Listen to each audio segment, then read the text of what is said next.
I'm Elizabeth Gouet, and I'm a pharmaceutical quality control scientist at ALK.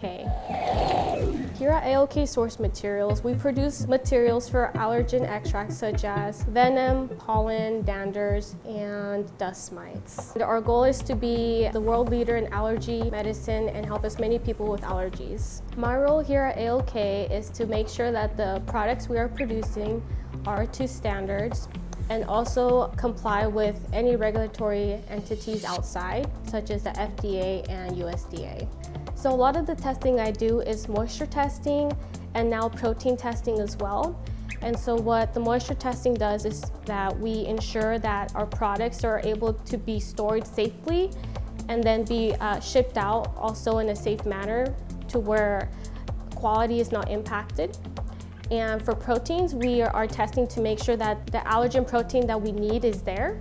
So typically to be a quality control scientist, you need a 4-year degree from a college or university in any science. I got a bachelor's of science in biology with minors in biochemistry and chemistry.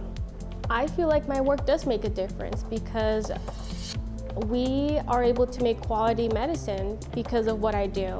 I am very proud to be the first woman in my family to have a 4-year degree in a hard science and to also be in a STEM career.